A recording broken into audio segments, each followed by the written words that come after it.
It is the 4th of March, the year 2022. Welcome to KUTV Primetime News. We have a lot lined up for you in this particular bulletin, but first, the highlights.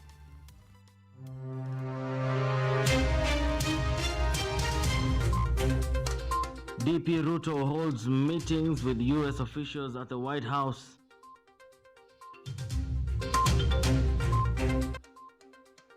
IEBC assures Kenyans of readiness to hold credible August 9th elections.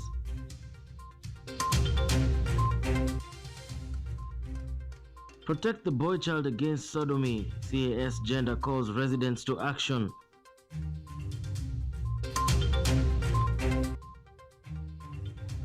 And sports, CS Amina Mohammed reveals new FKF constitution.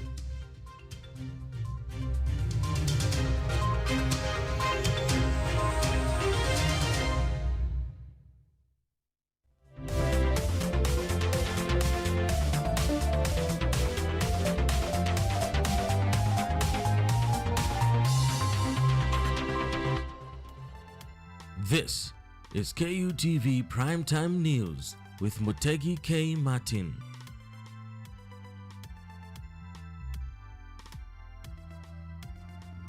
And Vivian Mangeshi is our sign language interpreter tonight. Join us in the next 1 hour as we inform you on what's happening in the country and beyond. And we begin with Deputy President William Ruto, who held a meeting with U.S. officials where he was hosted at the White House. During the meeting, also attended by the Amani National Congress ANC party leader Musalia Mudavadi, issues of strategic partnership between USA and Kenya were discussed.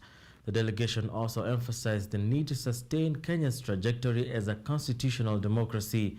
The meeting was part of the Deputy President's tour of the region, where earlier the U.S. government assured that Kenya can count on its voice in safeguarding democracy and advocating a free and fair election in August 2022.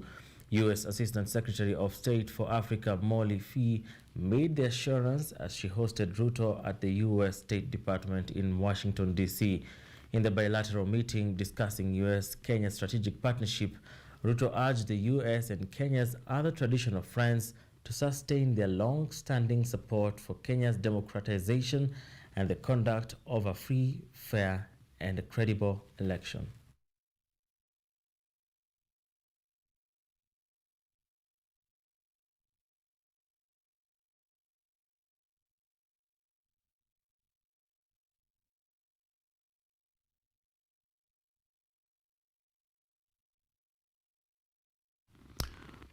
All right, we go to the next story where, led by Ford Kenya boss Moses Masika Wetangula, leaders allied to the Kenya Kwanza outfit have decried the ideology that they have doubts with the Independent Electoral and Boundaries Commission.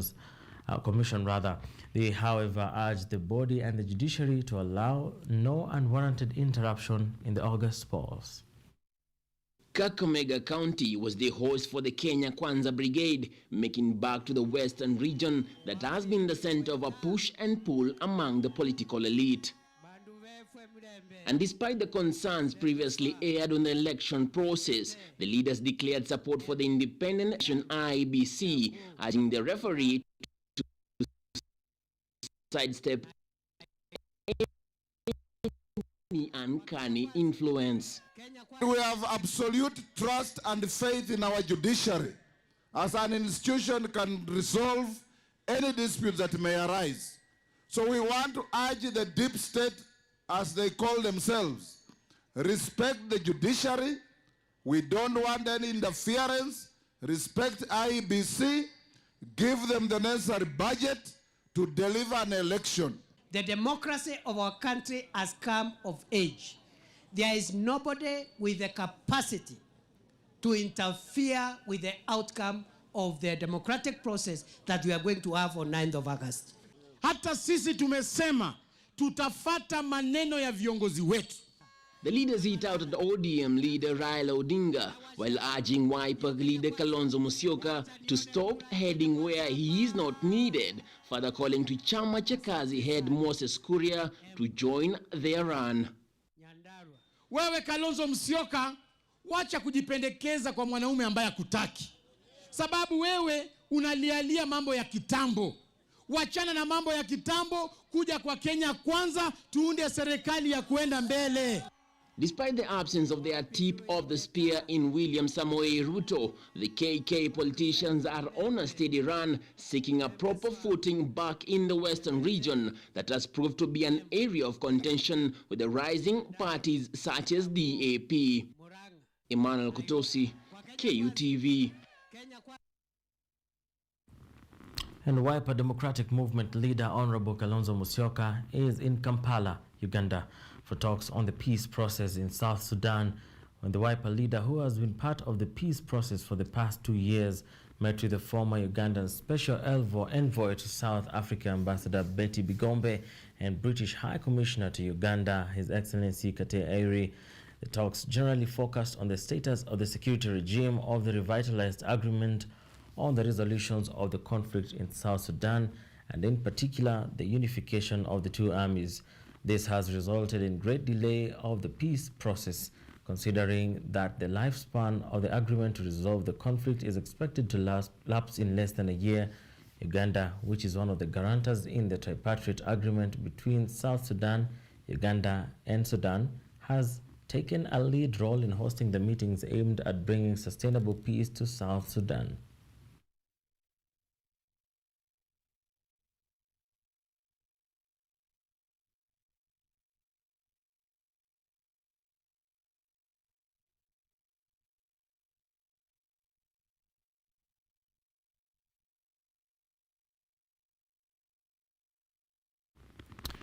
Now, the Electoral Commission's chairman, Wafula Chebukati, says the agency has addressed contentious issues ranging from security during voting, dead voters, and stuffing of ballot boxes, among others.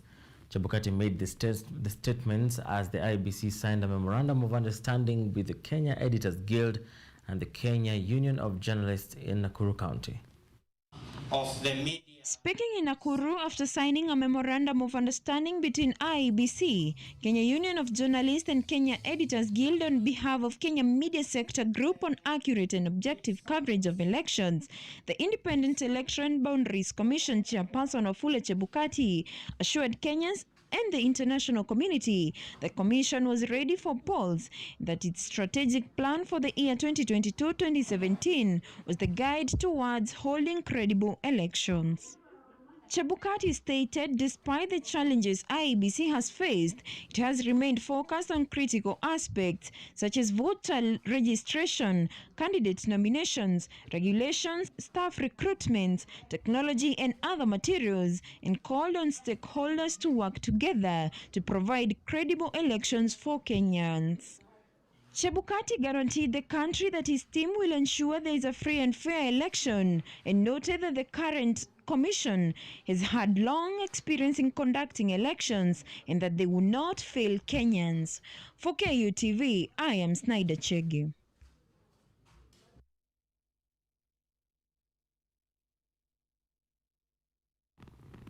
Time for us to take our first short break right here on KUTV Primetime News. We have more in store for you, so stay tuned.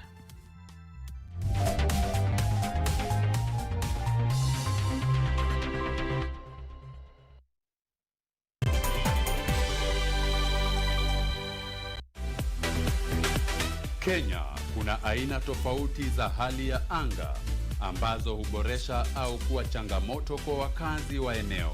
Kaunti ya Makueni imeibuka kuwa bora katika masuala ya kilimo licha ya hali ya kiangazi. Maembe huwa tunazalisha nyingi, lakini mtambo kuna ile capacity ambapo haiwezi pitisha na hatuwezi chukua maembe yote. In fact tunakuta tunachukua 5-6%. Kaunti hii imejikakamua kwa udi na uvumba kutegua kitendawili. Ukambani kuna ukame. Tambo maji ilikuwa ngumu kupata kiasi, kwa sababu kama ni pale kwa mto inapita tu inaenda. Lakini sasa hii kama imesimamishwa itakuwa rahisi kwetu. Basi kikosi cha Boresha Kilimo kilitangamana na wakulima mbalimbali kuandaa Makueni County Edition. Na wahimiza wana Makueni na Wakenya wote kwa jumla kuitazama kipindi cha Boresha Kilimo kila Jumamosi kuanzia saa 6:30.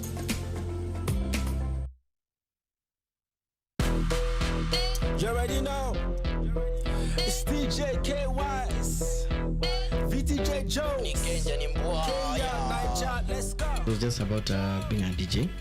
You know, when you're just a DJ, it's all about playing maybe in the clubs or at events, at concerts, and that's it. Then I decided to do more of production, like more of music business. You know me, I'm not into music just for, this is business at the end of the day. So I decided to do music business. That's when I decided to venture into studio stuff and all that. Yeah. Yo, me Dantes. Yeah. Once you're a DJ, you get to interact with the people directly in clubs and events. So it's very easy for you to know what the audience really likes.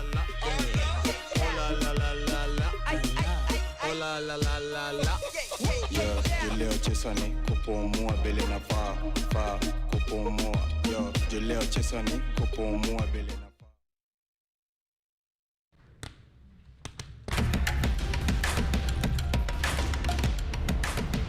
access to knowledge, solution to unanswered questions.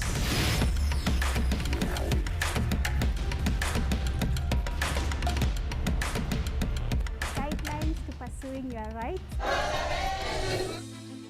and repossessing your property, intellectual or material. This and more only on Law Matters.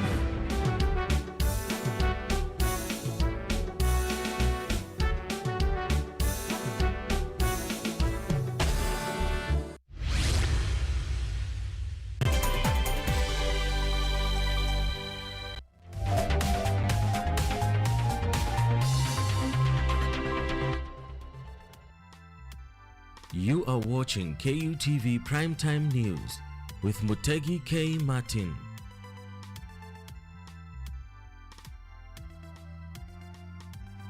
Welcome back. Remember, we are also streaming live on YouTube at KUTV Kenya Live. We begin our second segment with giving you the COVID-19 pandemic statistics, where today 32 people have tested positive for coronavirus from a sample size of 6,528 tested in the last 24 hours. The positivity rate is now at 0.5%, and the total confirmed positive cases are now at 323,057 cases, and the tests done are 3,393,679.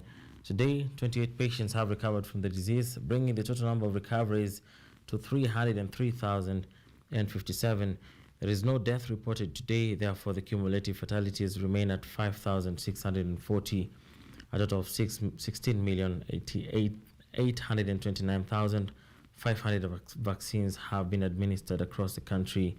Of this, 7,868,163 are partially administered, while 7,684,273 are fully administered.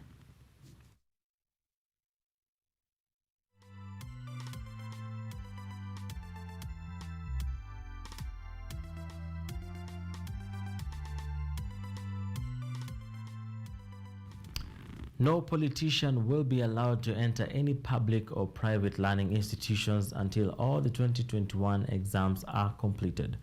These are the words of Education Cabinet Secretary Professor George Magoha during a visit to Kimunyo Primary School earlier today. Magoha also noted that the construction of the competency-based curriculum CBC classrooms in secondary schools will be extended by another week. Stanley Nyeringita tells us more. The 2021 Kenya National Examinations are around the corner, and the government is doing the last-minute preparations to ensure all goes well. One of these preparations include banning politicians from accessing any public or private learning institutions until both the Kenya Certificate of Primary Education (KCPE) and Kenya Certificate of Secondary Education (KCSE) exams conclude. The Education Cabinet Secretary Professor George Magoha, while speaking in Kimonyo Primary School, warned that non-adherence to this will result in strict legal measures.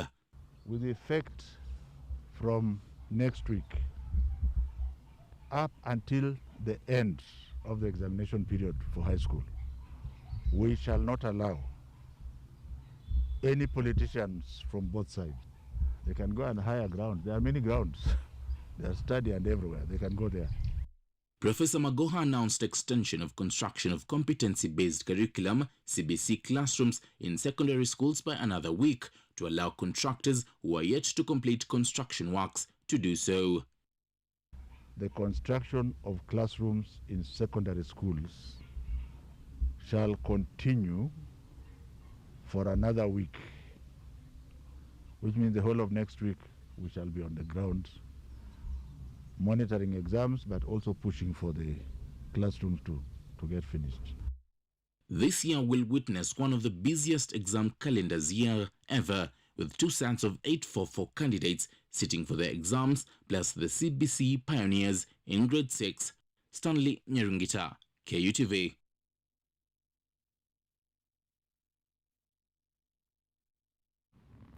Chief Administrative Secretary of the State of Department for Gender, Ms. J.B. Kilimo, has appealed for the protection of the boy child following an increase of cases of sodomy. This followed an incident in which 9 Ntulele primary school boys were reportedly sodomized by a man they knew.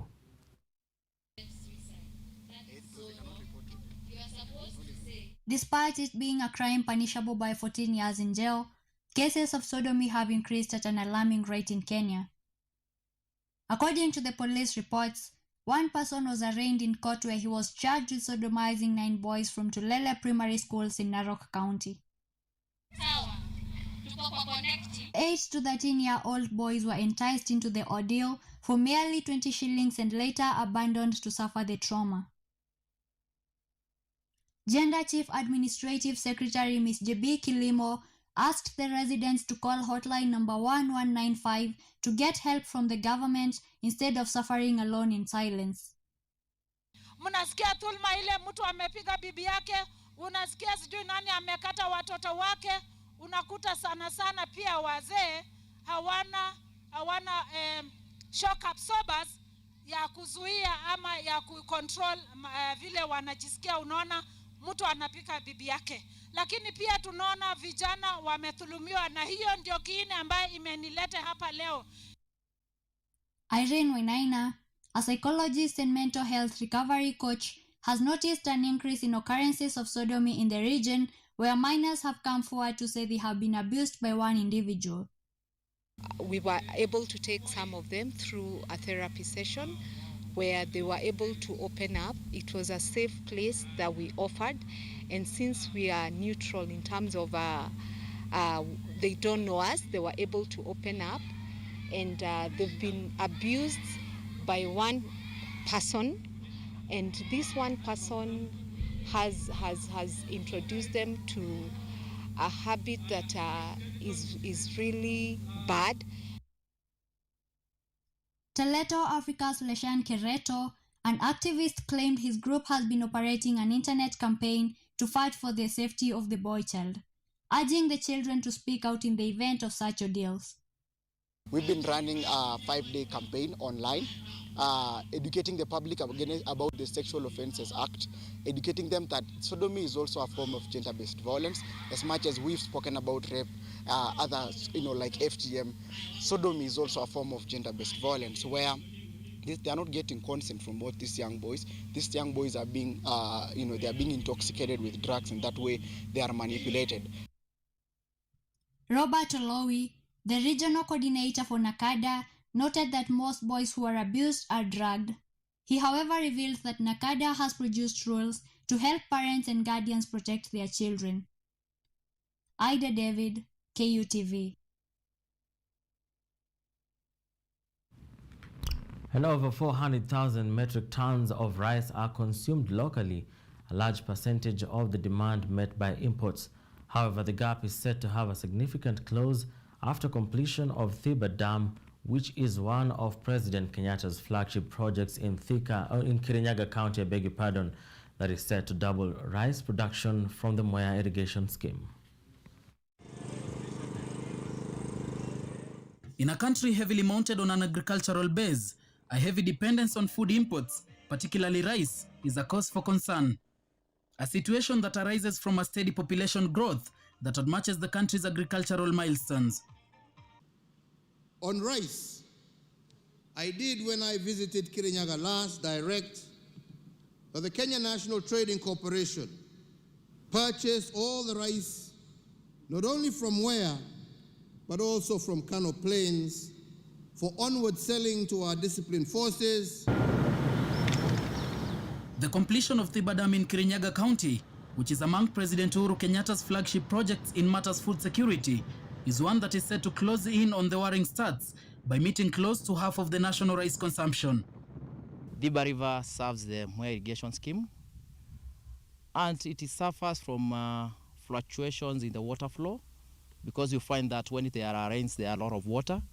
When it comes to the dry season, the rice farmers downstream at Thiba or at Mwea irrigation scheme always suffer from the shortage of water.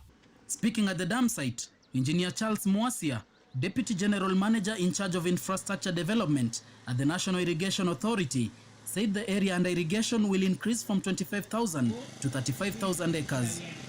At the moment, we are doing 25,000 acres in a season.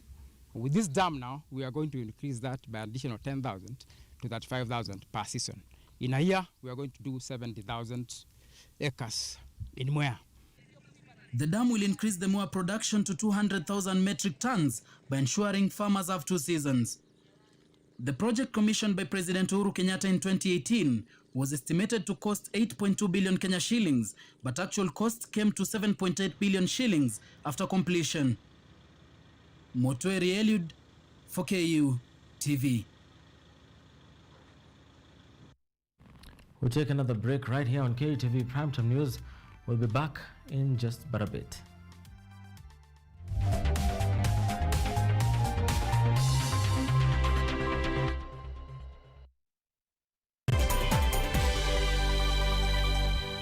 KUTV, in conjunction with Kenyatta University Funeral Home, is now offering death announcements immediately following on news bulletins at 7 p.m.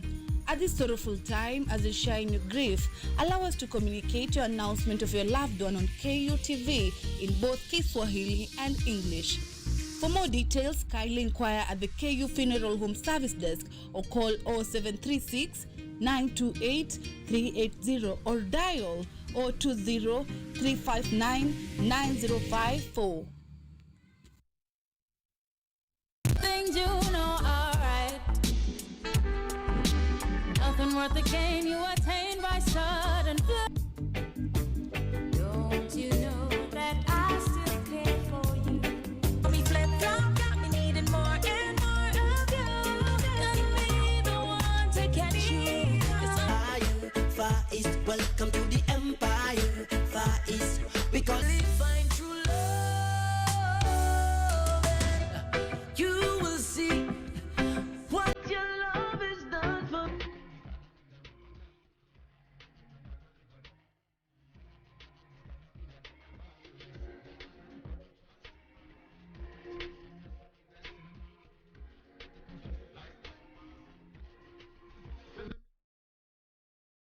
Reducing Kenya's carbon footprint should be everyone's responsibility, which means we have to come up with solutions. Coco Networks, we are a technology company. The first product that we are selling is a 2-burner cooker that uses bioethanol. Underlying everything that we do is we want to make sure that it is renewable, it is environmentally friendly, but more importantly that it addresses a basic human need.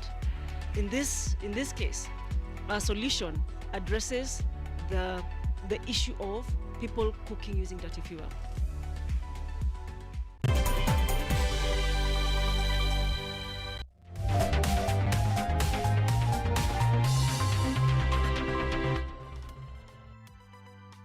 You are watching KUTV Primetime News with Mutegi K. Martin.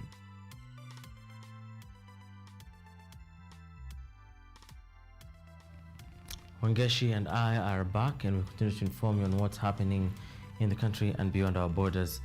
Now, Labour Cabinet Secretary Simon Chelugui has expressed alarm about the economic threat posed by the continued conflict between Russia and Ukraine, which has driven up world oil prices. According to the CES, the conflict has had an impact on the world economy, which was recovering from the economic devastation caused by the COVID-19 pandemic. Kenyan exports of tea, flowers, coffee and fruits to Russia have been halted as a result of Western sanctions placed on Moscow following its invasion of Ukraine, putting local smallholder farmers at a disadvantage. Labour CS Simon Chelugui claimed the new air move has harmed business and market financing because of further trade and travel bans to be implemented. He said that the war has resulted in an export siege, with commercial jets being diverted from Ukraine and relocating from Europe to the Far East, which he claims would raise the cost of travel and cargo transportation by air due to the rerouting. I don't know what's happening with the world today, because we've just recovered from a very serious crisis, and someone thinks it's not enough and starts another problem in the world, which is going to affect employers and employees and the business, how business will be conducted. The CS praised the Federation of Kenya Employers FKE for agreeing to meet with the Confederation of Trade Unions KOTU and the government in signing an MOU which included the suspension of CBAs. Borrowing across the globe will also be affected because there are embargoes that the world is mobilizing themselves to suspend, to stop, and even block. And that will still have an impact on employers and employees. Must make sure that your Minister of Labor moves closer to employers, moves closer to workers, and we do things together, we consult, we assist one another, and this spreads over to the continent of Africa. KOTU Secretary General Francis Atwoli, on his part, urged employers to utilize digital e-commerce in order to be competitive in the global marketplace. FKE and other labor market competitors, according to Atwoli, must focus on decent work and economic growth by embracing digital trade. Reporting for KUTV, I am Ida Kivenji. The ruling Jubilee Party has agreed on a cooperation agreement with United Democratic Movement (UDM) ahead of the August general election. This agreement is aimed at propelling the Azimio la Umoja movement that is headed by former Prime Minister Raila Odinga, who is seeking to succeed President Kenyatta. George Mapesa now reports. United Democratic Movement is the latest political outfit to sign a cooperation agreement with Jubilee Party after officials led by Mandera Governor Ali Roba met at the Jubilee headquarters to sign cooperation agreement between the two parties.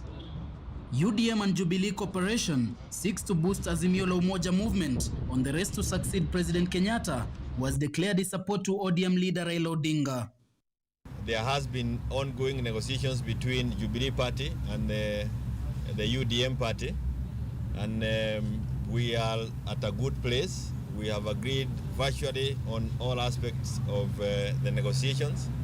We have agreed that we will do a formal ceremony of signing the partnership agreement between us and Jubilee, but our partnership, regardless of the signing, is continuing. It's not something that is tied to any document being signed, as we've committed on the course of working together. Jubilee Secretary General Jeremiah Kioni stated the negotiation agreements between the two parties were fruitful and it was a matter of finalizing the agreement. However, the formal agreement between the ruling party and UDM, led by Mandera Governor Ali Roba, will be signed in the presence of President Uhuru Kenyatta. In the coming days, we will get a signing ceremony that we hope the presence of His Excellency the President will be available. Us as Jubilee and its affiliate parties, in progressing the course of also aspirations of Azimio, and as well as to progress and deliver the presidency for our brother, the Right Honorable Raila Amolo Odinga. Other parties that signed coalition agreement with Jubilee include King's PAA, Party of National Unity, United Progressive Alliance, UPIA, and the Kenya Union Party. Mutegi Eliud for KU TV. Keroche boss Ms. Tabitha Karanja has made an appeal to President Uhuru Kenyatta to intervene in the reopening of the plant as efforts to get an audience with KRA Commissioner General Githui Mburu hit a wall. Karanja added that they have over 2 million liters of beer in their storage tanks worth 512 million shillings, which needs 30 million shillings monthly to maintain. The Kenya Revenue Authority closed the farm last month over financial woes owing to its protracted battle with the taxman. KRA is demanding 322 million shillings in taxes from the manufacturer, with the farm also in a 200 million shilling debt crisis. So that now we get back to where we were and even expand and give in more than what we are paying. But because of 300 million debt, I don't think it's right for KRA to stop. Government should evaluate the post-COVID effects and the impact they have on the different sectors of the economy in order to formulate policy measures that will generate the players and the extension. The Kenya Pipeline Company has finally contained the oil spill which was detected along the Sinendet Kisumu pipeline at the Kanyametha area on Thursday.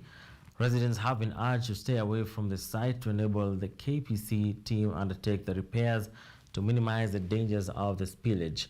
The incident has not affected petroleum products availability both in the country and region, with the company claiming that it had sufficient stocks for all the grades across the depots in the country. However, members of the public did engage in the risky exercise of fetching the spilled oil. Watu wamezichota, wameziweka kwa manyumba bila kujua hatari ambayo pengine inaweza ikatokana na mafuta hii. Mimi nimechota mpaka nimetosheka, mpaka vijiko zangu zimejaa. Langu ni kushukuru tu sababu ni Mungu ameleta. Bwana, maisha imekuwa imetufinya hapa, lakini kwa ile yenye nimechota nitauza, hata nitanunua unga bwana. So unajua hata bwana, hata ingeongezeka hata ikuwe salad pia bwana. Tanzanian opposition leader Freeman Mbowe has been released after prosecution dropped terrorism charges. This and much more on the International News Roundup with Omondi Otieno. Tanzanian opposition leader Freeman Mbowe, now a free man after the prosecution dropped terrorism financing charges against him. In a judgment handed down on Friday's session, Judge Joachim Tiganga ordered Mbowe's freedom alongside 3 other defendants after the prosecution moved to drop charges of terrorism financing and conspiracy. The Director of Public Prosecutions filed a motion of no intent to proceed with the case at the High Court Division of Corruption and Economic Sabotage Offences, dropping the charges against them. Meanwhile, Burkina Faso's military government has appointed an interim prime minister according to a statement from its transitional president Paul-Henri Sandaogo Damiba.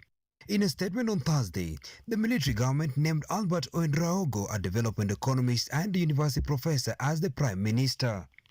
Coup leader Damiba was inaugurated as president on February, only few weeks after leading disgruntled officers overthrew democratically elected President Roch Marc Christian Kabore. The 52-year-old Ouedraogo will now work alongside Damiba in attempting to entrench political stability in the country for a period of 3 years before elections. And away from Africa, Ukrainian officials say Russian forces have taken control of Europe's largest nuclear plant, Zaporizhzhia, near Ukrainian city of Enehoda, after shelling it and sparkling a fire in a building near the plant compound. Ukraine's nuclear inspectorate said he has seen no radiation leak at the plant and added that the plant personnel are continuing to operate the facility safely. Ukrainian officials said firefighters were able to get the blaze at the facility under control. The head of the International Atomic Energy Agency said a Russian projectile hit the training center at the plant. Russia's defense ministry on Friday, without citing evidence, accused Ukrainian saboteurs of the attack, calling it a monstrous provocation. And finally, Russians could face prison sentences of up to 15 years for spreading information that goes against the Russian government's position on the war in Ukraine, a move that comes as authorities block access to foreign media outlets. The Russian parliament voted unanimously on Friday to approve a draft law criminalizing the intentional spreading of what Russia deemed as fake reports. Russian authorities have repeatedly decried reports of Russian military setbacks or civilian deaths in Ukraine as fake reports. State media outlets refer to Russia's invasion of Ukraine as a special military operation rather than a war or invasion. The draft law was approved by the lower and the upper houses of parliament in a quick succession. And that's all we had for you on the International News Roundup. My name is Omondi Otieno. Another short break right here on KUTV Prime Time News. When we come back, we have more, so be here.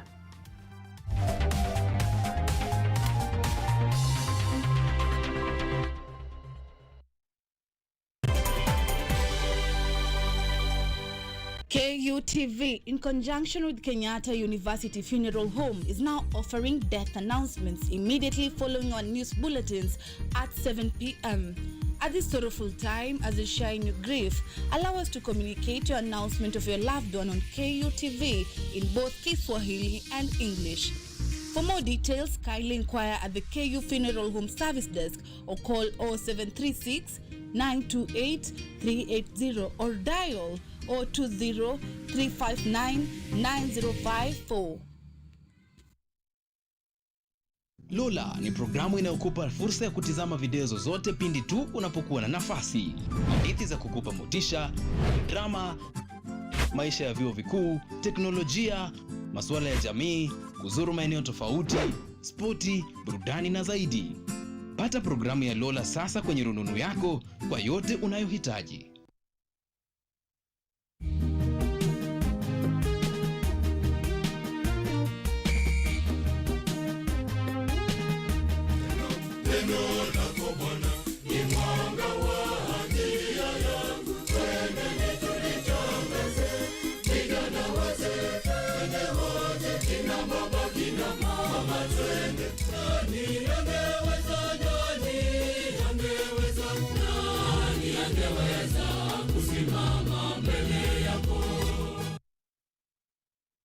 Reducing Kenya's carbon footprint should be everyone's responsibility, which means we have to come up with solutions. Coco Networks, we are a technology company. The first product that we are selling is a 2-burner cooker that uses bioethanol. Underlying everything that we do is we want to make sure that it is renewable, it is environmentally friendly, but more importantly that it addresses a basic human need. In this case, our solution addresses the issue of people cooking using dirty fuel. Things you know are right. Nothing worth the gain you attain by sudden flow. Don't you know that I still care for you? Me flip-flop got me needing more and more of you. And me the one to catch you. Far East, welcome to the empire. Far East, we call it find true love. And you will see what your love is done for.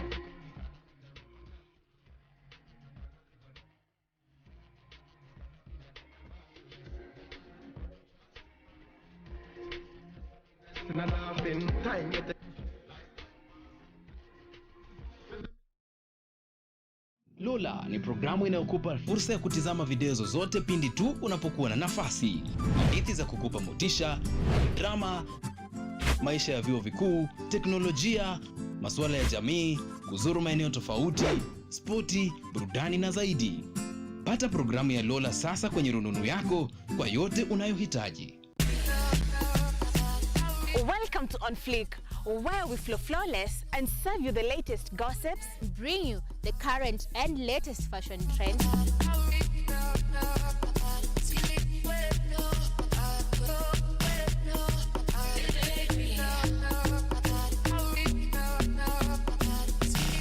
talk to you about current life issues, bring you guests related to lifestyle.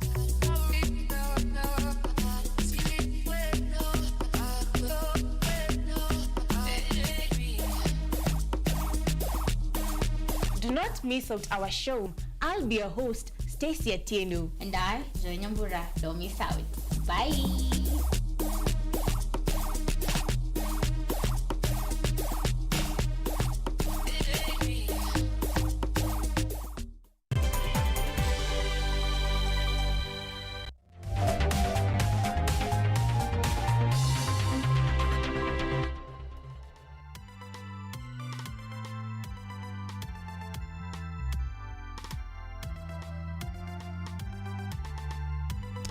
Welcome back. Remember, you can also find us on Twitter at KUTV_Kenya. What is the Highway Code? The Highway Code is a set of guidelines that govern how people use the roads, and that is implemented by the National Transport and Safety Authority on how motorists, cyclists, and pedestrians should actually use the road. While the fact that is that everyone has a right to use the road, but safety first. Emmanuel Kutosi compiled this report on this particular code. Take a look. It is a structure designed to lead us from one place to another, one with a specially prepared surface which vehicles can use. The dissection made by these stretches see us smoothly into the interior. However, a disregard of legislation quite simple to adhere to occasions a risk to see us out of this world. Manager Programs and Data, the National Transport and Safety Authority, Samuel Musumba, gives us an overview of the worrying state. The statistics, the current one we have, as at 12th November, which was last Friday, 2021, very shocking. We have lost already 3,910 people. 8,652 serious injuries, 5,024 slight injuries. But interestingly, even these injuries actually graduate to fatalities at some point. You would be forgiven for calling it a zebra crossing. The name is pedestrian crossing, a section where drivers should slow down to allow people to cross. We want roads that kill us, that kill our dreams on our way to school. We want roads that enable us achieve our dreams on our way to school. We do not want roads that kill our dreams on our way to fetch for the people who take care of us and those people who depend on us. And well, the need to hop your way through makes the zebra name more relatable. However, this is contrary to how it should be. Why are they involved in these crashes? One is they are crossing in areas that are not designated for them to cross. A footbridge is here, but somebody wants to cross under that footbridge. A zebra crossing is here, but somebody wants to squeeze in the traffic to cross. Youth for Road Safety, yours trainer Alex Ayub, who is also the youth coordinator at the Red Cross, insists on the need for a re-evaluation of measures to counter the road carnage, with the youth making 50% of the total fatalities. There are also other pedestrians who actually walk on those roads, and they're putting on, what do you call these things? Big headphones. They are on phone, they're listening to music or whatever it is. They're also texting and chatting and crossing the road, oblivious of the consequences of the traffic that is moving on that road. And still with the aim to preserve lives and accord a safe passage to pedestrians is the overpass, or as we casually refer to them, flyovers or footbridges. However, despite the presence of this, some still opt to cruise through the busy traffic flow in the highway, and an untimed move could literally lift you out to the casualty ward or to the morgue. So our caution to pedestrians is that please cross at designated points alone. If there's a footbridge, please use it. Use it, because that is the only safest place that you can ever be. For the children, we're asking the guardians, the parents, please don't allow your children to cross roads on their own. Right now we have a campaign in Nairobi and other counties, a campaign called Vuka Salama Lookout. And this campaign, we are sensitizing the children in terms of crossing. We are also training the marshals who help the children to cross on those roads. With the number of road fatalities this year standing at 3,900, there is a need to stem the threat to life posed by a lack of unity in observing guidelines in place to counter such numbers.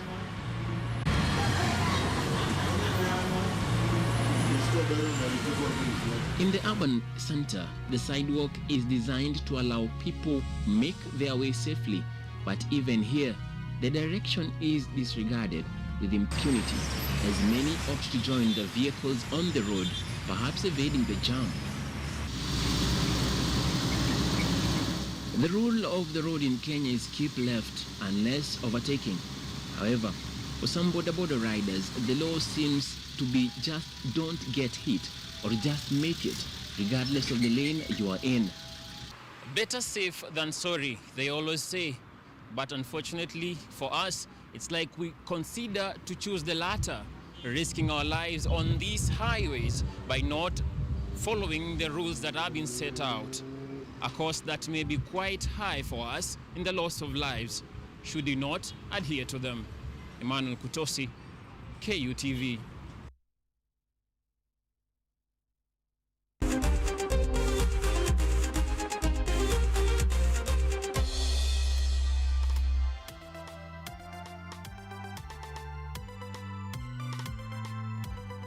We're now diving, and we're already here in the sports world.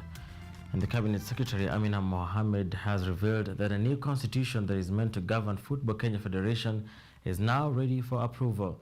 Amina highlighted that once the document is published, football stakeholders will have the opportunity to debate it and make amendments when necessary. New Football Kenya Federation constitution is ready to be unveiled. This is according to the Sports Cabinet Secretary Amina Mohamed. At a meeting with the National Assembly Committee on Sports, she dubbed the recently issued suspension a blessing in disguise, saying that it offered the government time to resolve the mess in the sport. She said that upon the publishing of the document, football stakeholders will have the opportunity to critique it and make amendments when necessary. The Aaron Ringero-led FKF Caretaker Committee has 8 weeks to submit the draft to stakeholders for approval before it is presented to FIFA for the same. The Sports CS denoted that once the document is submitted to Zurich, the government will sit down with FIFA to agree on setting up a team that will preside over the elections for the new office bearers. Previously, FIFA had cited interference from the government, prompting the suspension. This was after Amina disbanded FKF in November and set up a caretaker committee to run football. Stanley Nyirungita, KUTV Sports.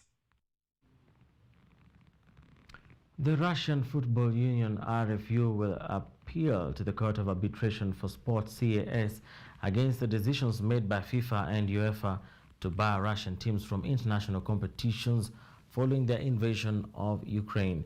The union said in a statement that it would file one lawsuit against the two governing bodies to demand that their national teams be allowed to compete, including in qualifying for this year's World Cup in Qatar. FIFA and UEFA had decided to suspend Russian teams earlier this week until further notice.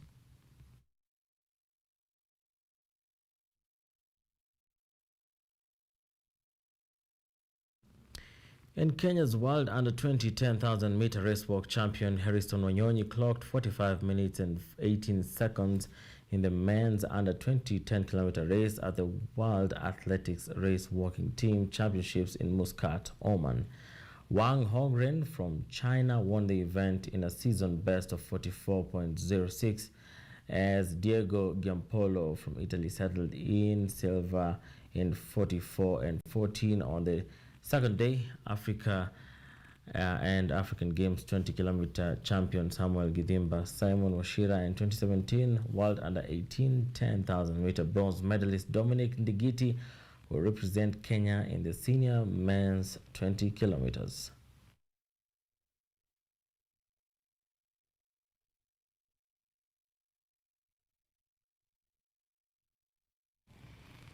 Now into local football, Kariobangi Sharks were held to a 2-2 draw by Wazito FC in today's Football Kenya Federation Kenya Premier League FKF KPL clash at Kasarani Annex.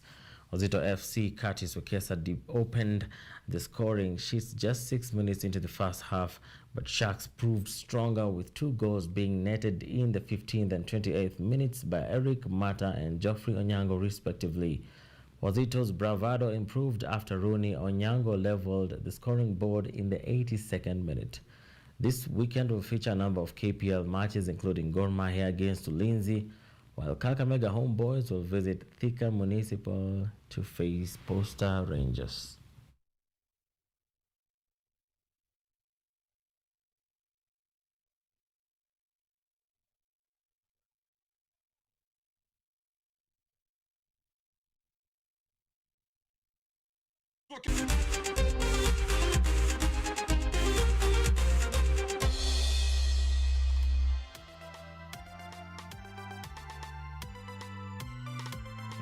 All right, we've come to the end of our bulletin tonight, and be sure to continue tuning into KTV for entertainment, education, and informative programs right here at KTV Kenya, a new experience.